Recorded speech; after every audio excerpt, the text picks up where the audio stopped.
Hello, welcome to the Temple of the Goddess. I've been wanting to do conversations in between our more prepared content that we're going to start uploading more regularly. And I want to use this as an opportunity to just kind of speak a little bit on a topic today. The topic that I'm feeling called to speak about is sovereignty, and the importance of sovereignty in the Temple of the Goddess. The importance of personal sovereignty in the Temple of the Goddess, and as an expression of a way of fully honoring the feminine. This is a complex topic in a lot of different ways, but this is a moment in time and space where I believe the goddess is specifically calling us to honor sovereignty, personal, individual sovereignty. There are two images of my ancestors, two women in front of me.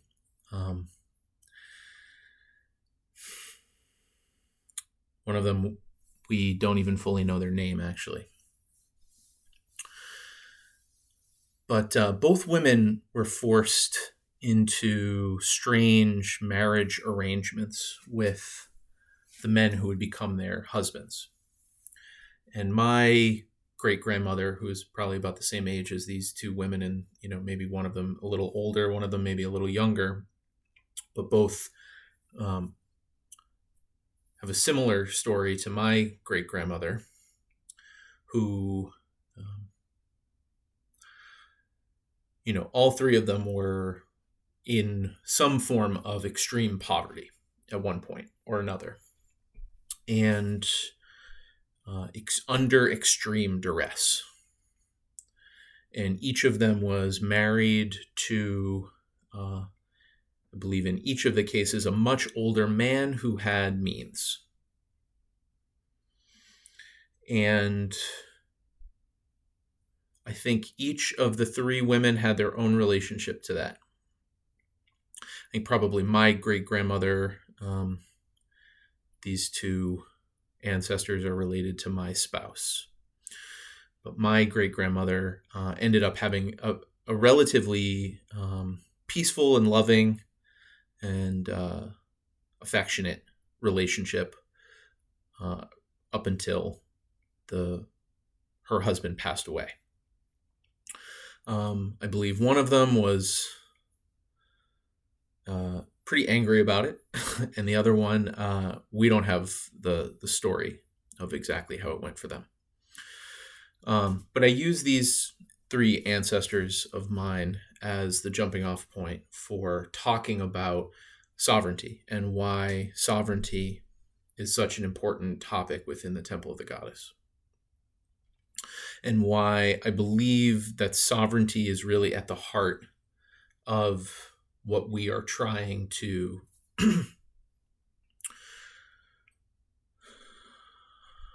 serve in our work around communicating this material outwardly into the world. And sovereignty is a tricky thing. Sovereignty has a lot of nuance to it, right? There's no black and white when it comes fully to talking about these topics.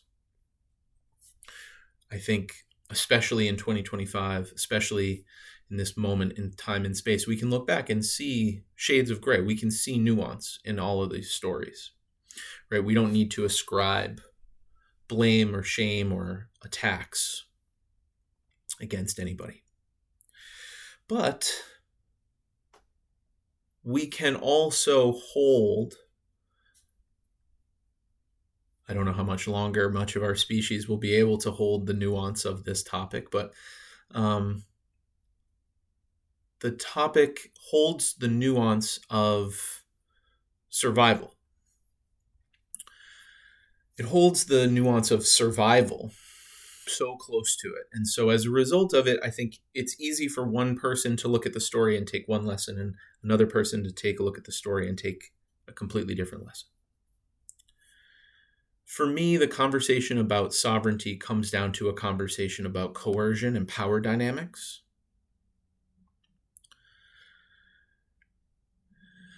I know myself, as I have learned many difficult lessons about relationship in my time since I have begun my relationship with the goddess.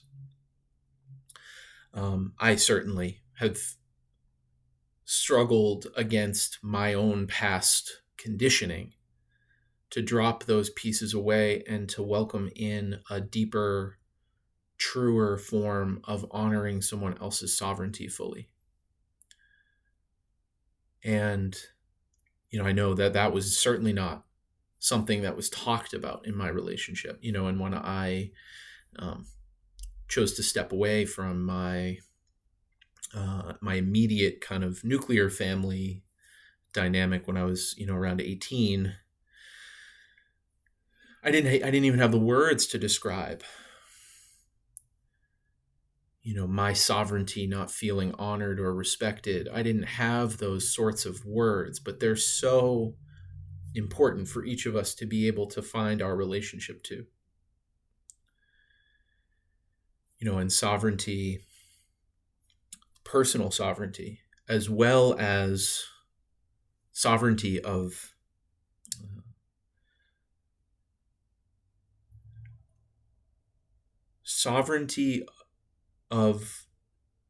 agreement, sovereignty of relationship, and understanding, right? In the Temple of the Goddess, we would say that there's sovereignty. We can look at the colonization process, and we think a lot about that process of how does one group become dehumanized while the other group is able to maintain its internal coherence around we are humans, we are the people. And that really complex relationship of survival, again, in some instances, right? And the pressures on a people to make certain choices. We can see those choices as born of material conditions. For us in this space, it's extremely important to remember that the material conditions give rise to what unfolds, especially when we have, we're operating outside of the frontal cortex. It's very, very easy to begin to see, these choices are merely responses to their external conditions in many, many ways. So we're still operating, we're barely even operating at the level of anthropology at that level. We are kind of just talking primatology. And so seeing the lens of much of human history through that animal history lens, I think, can give us an access point to being with all the challenging aspects of the choices many of our species has made, right? And it gives us access to both empathy and understanding, while also giving us access to discernment and hopefully, I don't know, but hopefully access to a higher form of love.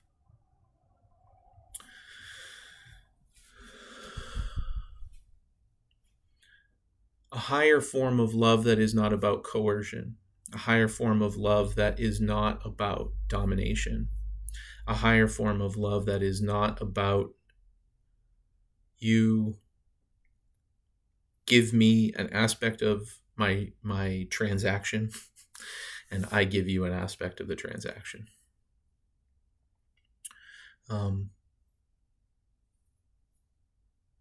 This is a truth of relationship, not the truth of relationship, right? We can understand transactional relationships for the sake of survival, but we also now, maybe, perhaps, after so many millennia, have developed this internal connection to something that I believe is being communicated to us by Spirit. The magic of non-conditional, not, I don't want to talk about unconditional love through this like minimizing language that the New Age holds in so many of these things, where it's just like a thought terminating cliche. Unconditional love. This is not meant to be thought terminating at all. This is actually meant to be a point of profound internal growth. This is not love and light. This is, oh my God, how do I align with something that is so outside of everything I've ever been shown, which is about employing power dynamics, employing resources to dominate, making sure that coercion is a skill that I'm developing and passing on to my children, right? These aspects of control that we knowingly or unknowingly are constantly conditioning ourselves as a species toward. That always holds at its heart the seeds of the mistrust, the seeds of that which will destroy the relationship before it ever has a chance, before it ever truly has a chance, because of the agenda that we seek to place on the relationship and the means to the ends that we seek.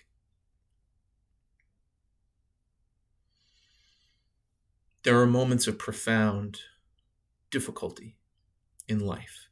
Life is a nuanced place. Life is a place where meaning and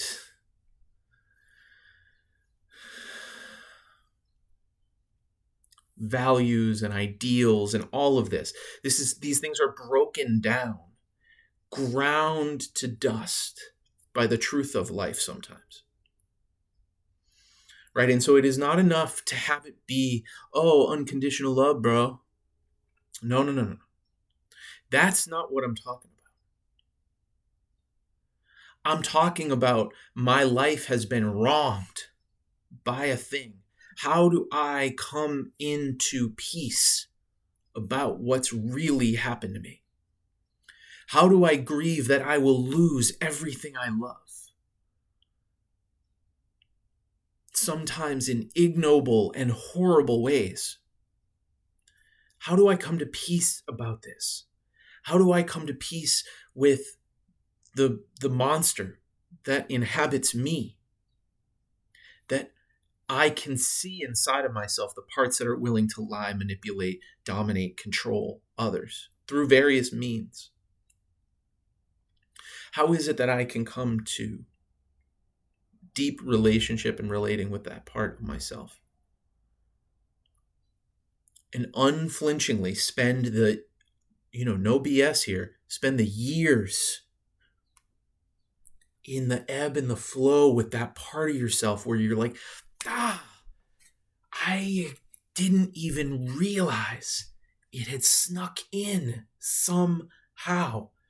And then you look again, you look deeper, fail better, apologize, come to the places of understanding why you made mistakes, understanding that it might not be best for you to apologize, even if it might give you greater peace. Take it on the chin. There is a bit of a warrior energy to what I hold about this, right? Because I do believe that the inner struggle, the inner battle, is the battle that we are all being called into. to refine the material, to fold the steel, to draw out the impurities, not for me, not so that I can feel better about myself, not so that I can get something or this or that or the other. No. Not because of some value, not because some book told me, not because.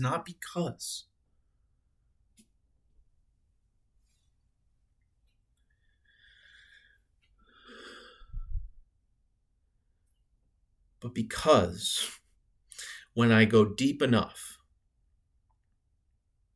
when I go far back enough to that kid, when I go high enough to my noblest self, when I go low enough to the animal, right? Find a dog. You want to know about life. A dog can rip your face off, or a dog can snuggle up with you on the couch. We are so quick to cast out forms of life that we perceive to be lesser. But all around us, lessons about relating, lessons about relationship.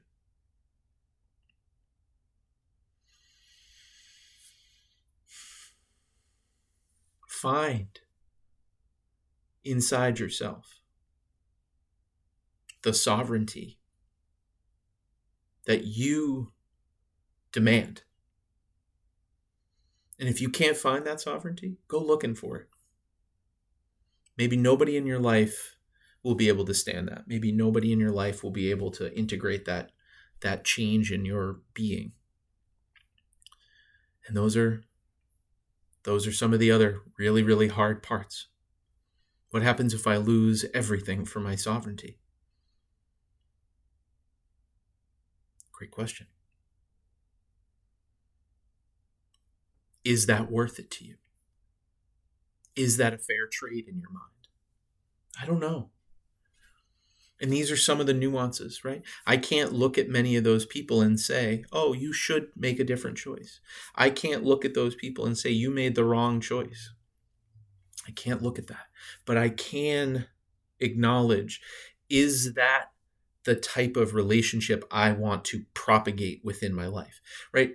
If we've already signed the contract, we've already signed the contract. It is what it is, right? You got to eat some of the karma that you decided to say yes to. That's real. That's real.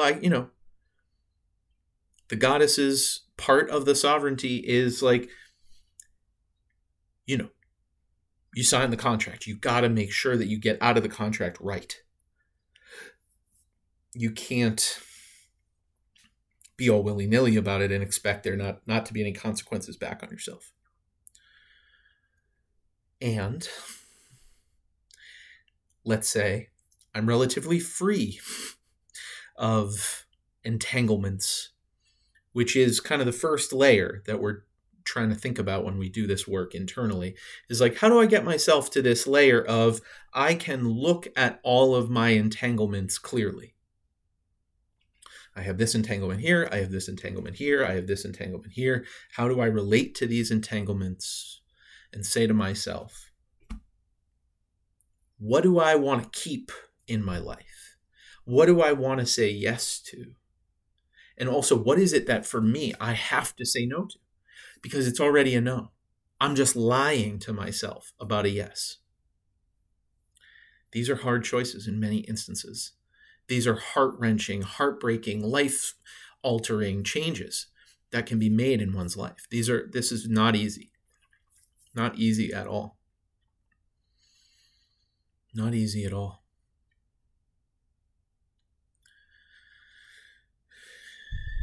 My point in saying this is not to push anybody to anything. There's no call to action here other than to find, examine, be in relationship to your own sovereignty and the sovereignty of the people around you. Let's say you can't break any of those contracts. You can certainly be very mindful about the contracts you sign going forward. You can certainly be mindful about the types of relationships you get into. You can certainly be very mindful about the means and methods by which you attain your ends in this life. Because in the temple of the goddess, the sacredest moment is the moment of choosing, the moment of choice. Make your choices extremely carefully. Make your choices in a way that gives you access, and ideally those around you, the most access to personal, individual, as well as collective sovereignty as we can. Because it is the imposition upon this sovereignty that we begin to form all of our other maladaptive relationships, all of our little imperialisms, all of our little tyrants inside of ourselves, can most effectively be managed by acknowledging first, everything must move from personal, individual sovereignty. If power only moves one direction, that's not the way it can work. It will never work. That is not the way of life. That is not the way of things. That is the way of something else. Something that I believe our species has been exploring at a very deep level for the last 10 to 12,000 years, as we have been in this iteration of civilization. And I believe the goddess is calling us back to a different time, a different way. And the role that sovereignty plays in this different way is essential. So we can't have it both ways. Can't have it both ways, unfortunately. And we can't have it our way either. We can't look for the thing that suits us best. We have to be ruthless with ourselves around examining this. That's one of the big imperatives of the goddess that she gave to me as, whatever.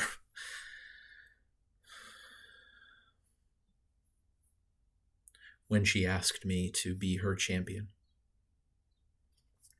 That was one of the big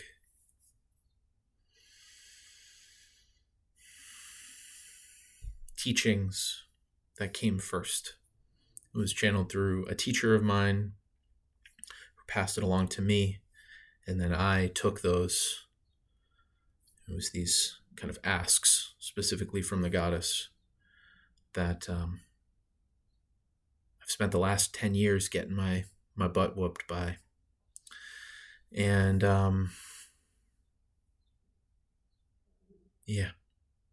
it's been pretty amazing to go through this change. There's so much more I could say, and I want to thank the ancestors and their learnings, their struggles, their challenges, but also their successes that led to my existence, my being, all of our beings, the love of the First Mother.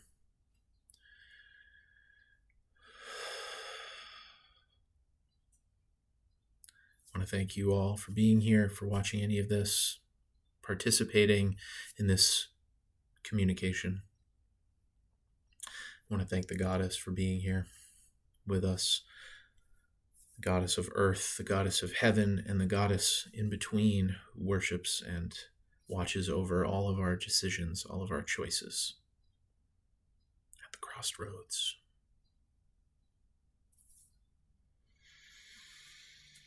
With that, I'd like to leave us with the calling in of the directions, welcoming the east, welcoming the south, welcoming the west, welcoming the north, welcoming above, welcoming below, welcoming in between.